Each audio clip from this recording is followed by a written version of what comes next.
மணப்பெண்ணின் பிரத்யேகமான திருமணம் Vivaha the Chennai silks. GT Holidays, South India's #1 travel brand. You know you are special when you're with GT Holidays. Andhra மாநில காவல்துறையில் ஆய்வாளராக பணியாற்றி வருபவர் ஸ்ரீராம்.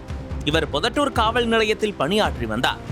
இவர் இந்த காவல் நிலையத்திற்கு 40 நாட்களுக்கு முன்பு, அதாவது கடந்த டிசம்பர் மாதம் 28ஆம் நாள் ஆய்வாளராக பொறுப்பேற்றார். இந்நிலையில் தற்போது இவர் பணியிட மாற்றம் செய்யப்பட்டுள்ளார். இது காவல்துறை மற்றும் பொதுமக்கள் உட்பட அனைவரிடத்திலும் பேசுபொருளாக மாறியுள்ளது. இவர் காவல்துறையில் பணியில் சேர்ந்த காலம் முதல் தொட்டே எந்த அரசியல் கட்சியினருக்கும் அடிபணியாமல் நேர்மையாக பணியாற்றி வந்ததாக கூறப்படுகிறது.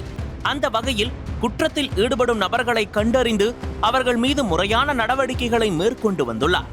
மேலும் குற்றத்தில் ஈடுபடும் நபர்களை காவல் நிலையத்திற்கு அழைத்து இனிமேல் குற்றத்தில் ஈடுபடக்கூடாது என எச்சரிக்கையும் விடுத்துள்ளார். நிலுவையில் உள்ள வழக்குகளில் சம்பந்தப்பட்ட ரவுடிகள், அரசியல்வாதிகள் மற்றும் சமூக விரோத செயல்களில் ஈடுபடும் நபர்களை அழைத்து நீதிமன்றத்தில் ஆஜராகும்படியும் அறிவித்துள்ளார்.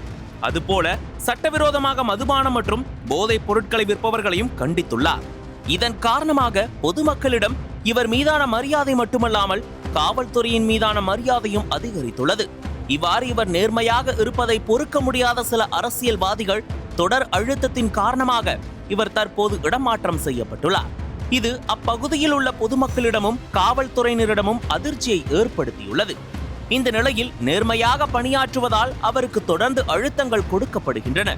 இவர் பணியில் சேர்ந்த 18 ஆண்டுகளில் இதுவரை 30 முறை பணியிட மாற்றம் செய்யப்பட்டுள்ளார் என காவல்துறையை சேர்ந்தவர்கள் தெரிவித்துள்ளனர்.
அனல் பறக்கும் செய்திகளை அப்டேட் செய்து கொள்ள நக்கீரன் களத்தை இப்பவே சப்ஸ்கிரைப் பண்ணுங்க.